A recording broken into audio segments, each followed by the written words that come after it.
Bonsoir, messieurs les ministres, chers amis. Je me réjouis de participer à l'ouverture de l'université d'été de l'EREMA.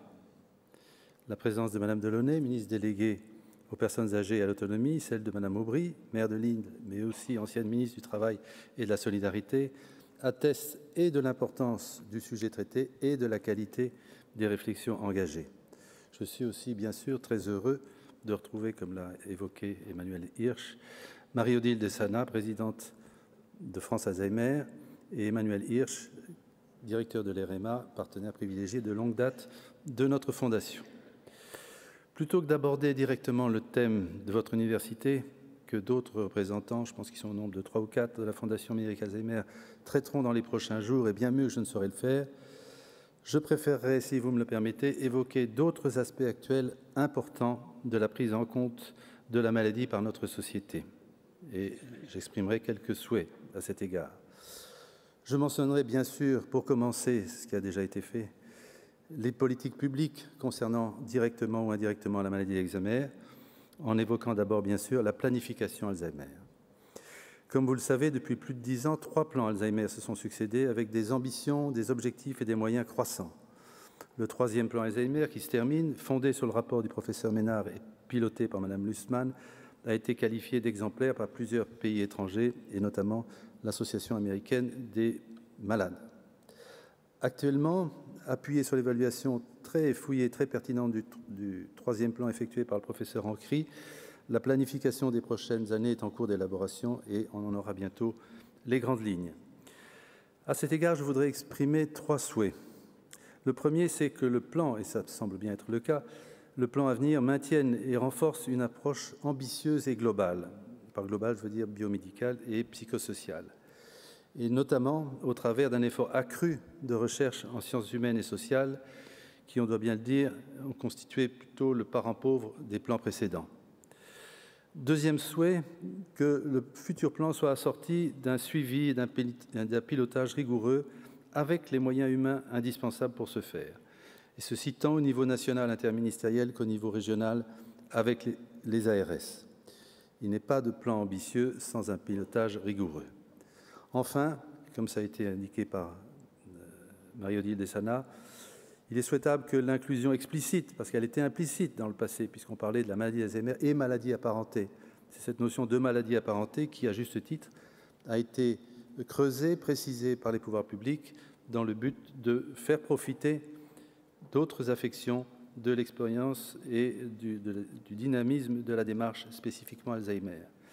Mais il ne faudrait pas que, je pense que ce risque s'estompe, que l'extension du périmètre du plan à d'autres affections neurodégénératives ne conduise, sans qu'on le veuille, à abandonner ou à diluer, à édulcorer des dispositifs spécifiques Alzheimer qui ont fait leurs preuves.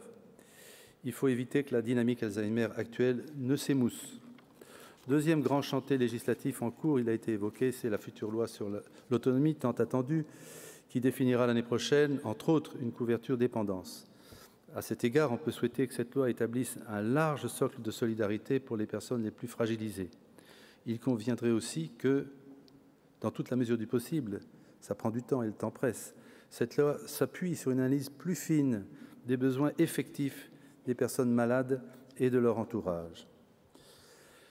Troisième chantier, la loi en cours de réflexion sur la fin de vie, dont on peut espérer que, prolongeant la loi Leonetti, elle fasse comme la loi Leonetti, l'objet d'un large consensus. Parallèlement aux dispositions législatives en cours de réflexion ou de mise en place, d'autres mesures paraissent pouvoir concourir efficacement à l'amélioration de la prise en charge et de l'accompagnement. Il s'agit tout d'abord, me semble-t-il, d'élargir le cercle et le champ des acteurs, en commençant par les acteurs professionnels. Il convient en effet de donner la parole ou faire davantage la place à ceux qu'on entend peu ou insuffisamment, à tous les métiers, à toutes les compétences qui concourent discrètement et parfois modestement à la qualité de vie des personnes malades. J'évoquerai 2 exemples dans des univers très, très différents, mais ils concourent les uns et les autres à l'amélioration de la qualité de vie des malades. On sait que les déficits sensoriels, ça a été rappelé par Madame Larocque tout à l'heure, les déficits sensoriels aggravent le sentiment de solitude et d'isolement.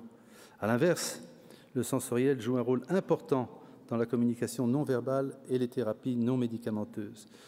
Dans ce contexte, il serait sage, il serait souhaitable que les métiers du sensoriel soient davantage impliqués dans les dispositifs Alzheimer, dans les parcours de soins, dans les parcours de santé, mais dans bien d'autres instances.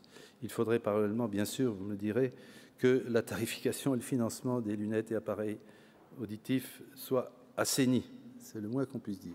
Mais il n'empêche qu'il y a là, dans le sensoriel, des enjeux importants et sans doute accessibles dans un terme relativement proche. Dans un tout autre domaine, on pourrait souhaiter que les professions très directement concernées par la bientraitance et la défense des droits de la personne, qui sont objectivement concernées et qui se reconnaissent comme telles, je pense notamment aux magistrats, aux avocats, aux notaires, soient peut-être davantage informés, mobilisés, impliqués. Mais c'est en train de changer.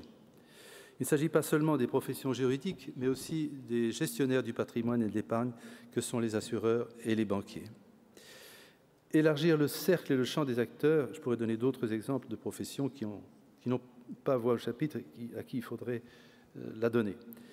Élargir le cercle et le champ des acteurs, c'est aussi explorer plus systématiquement les enjeux du bénévolat d'accompagnement, par exemple, comme on l'a dit, dans le cadre de la démarche Mona Lisa lancée cette année par les pouvoirs publics pour lutter contre l'isolement des personnes âgées. Ce souci d'une mobilisation accrue des bénévoles d'accompagnement pourrait s'inspirer, bien sûr, de l'exemple français d'organisation des soins palliatifs, qui fait une place officielle à l'intervention des bénévoles. Il pourrait s'inspirer aussi de l'expérience et de l'exemple des pays étrangers qui s'appuient beaucoup sur la proximité. Proximité géographique, proximité culturelle. Proximité géographique dans le cadre communal, en Allemagne et en Europe du Nord en particulier, où voisins, policiers, commerçants, facteurs, cafés, etc., en un mot, tout l'environnement humain local de proximité est invité à changer son regard et à participer modestement, chacun à sa place, mais activement à l'accompagnement de la personne malade. Les pays étrangers, notamment les États-Unis et les pays d'Extrême-Orient, investissent aussi beaucoup sur la proximité culturelle, linguistique, spirituelle ou religieuse. Outre les solidarités affinitaires ainsi mises en œuvre, qui sont respectables, ces dispositifs nous introduisent à d'autres modes d'expression de la maladie, à d'autres représentations, d'autres valeurs, d'autres regards, d'autres formes de prise en charge et d'accompagnement. Une approche culturelle comparative peut être, je le pense, très riche d'enseignements pour nous, car il y a dans cette approche culturelle un ressort puissant de solidarité, voire de fraternité, qu'on ne saurait continuer à ignorer.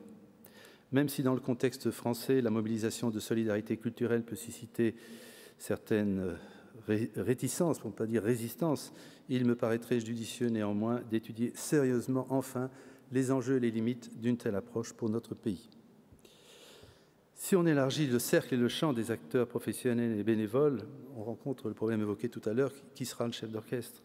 On voit aisément qu'il est indispensable de renforcer, sans les empiler, les structures de concertation, de coordination, de coopération, voire d'intégration.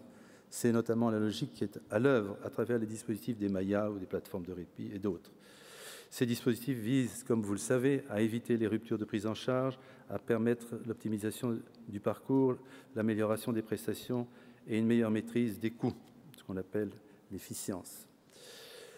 Pour ma part, j'ai le sentiment très vif, je crois qu'il est partagé par nombre d'entre vous, que ces structures de coordination joueront un rôle clé, essentiel, dans le succès des efforts que nous déployons tous pour une prise en charge et un accompagnement plus efficace et plus humain. Deux considérations pour conclure. Certes, les perspectives de mise en œuvre de traitements curatifs se situent encore à moyen long terme, 10 ou 15 ans, et ceci en dépit des progrès récents, dans les domaines de la science, par exemple la génétique, ou de la technologie, l'imagerie.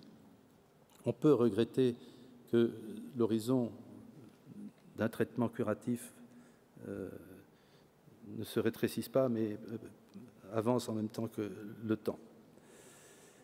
Mais il y a quand même des progrès. En revanche, dès aujourd'hui, comme l'a rappelé la Haute Autorité de Santé, il existe des enjeux importants de santé et de qualité de vie liés à une approche psychosociale rigoureuse.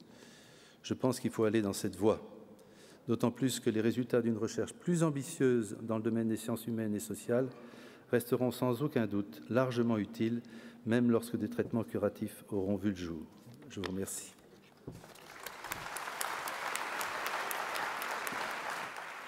je vais prendre un engagement, Bruno. L'année prochaine, vous serez en session plénière et je vous laisserai un peu de temps.